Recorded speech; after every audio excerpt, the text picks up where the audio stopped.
There are so many things in our lives that could be different if we would take the chance.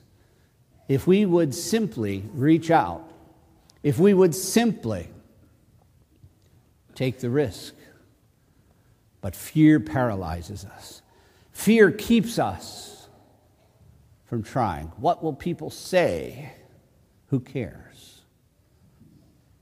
What will they think of me? Who cares? My husband will laugh at me. Laugh back.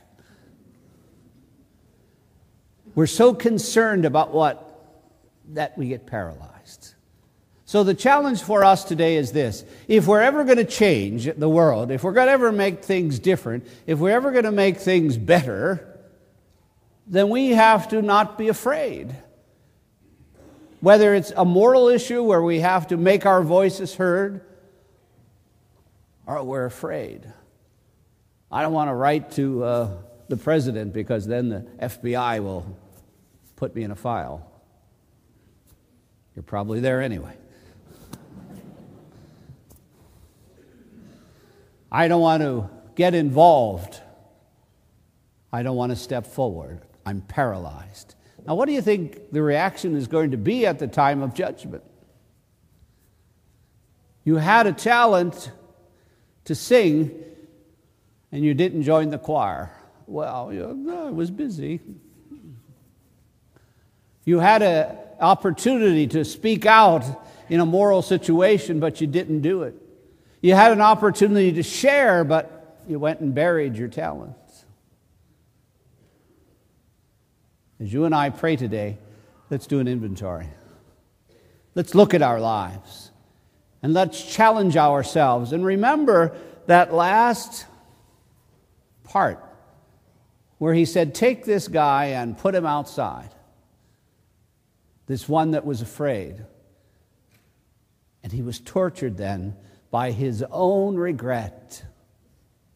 Tortured by his own regret. How many in here have reached midlife? Come on, you're lying. And what's one of the things that's typical of midlife? You get the could-haves and the should-haves and the would-haves. If only I had could have done this. If only I would have done this. Or I should have done this, and I didn't. And we well up with regret. And we well up with, instead of saying, what do I have now? And making it different. Don't be afraid. Jesus says, be not afraid so many times in the New Testament. It's one of the most repeated phrases. Don't be afraid, but move beyond your comfort zone.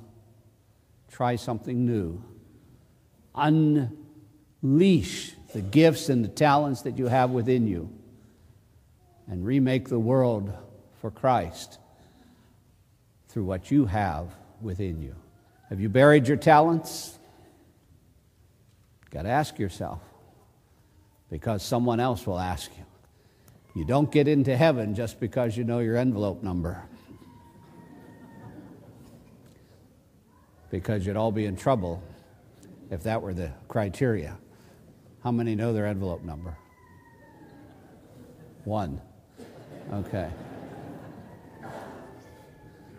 We're going to heaven because we try to make heaven come here on earth by using the godliness within us, by using that which God has put it within us, by taking the risk and not being afraid.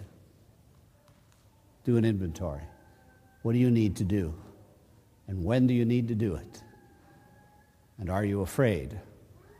And if you are, cast the fear out with God's love, and let's make the world new. Everyone in here needs to do something. We need to step out in some way. What will it be for you? What will it be? Or have you buried your talent? You have a choice. We all have a choice. Let us not be afraid. Be at peace.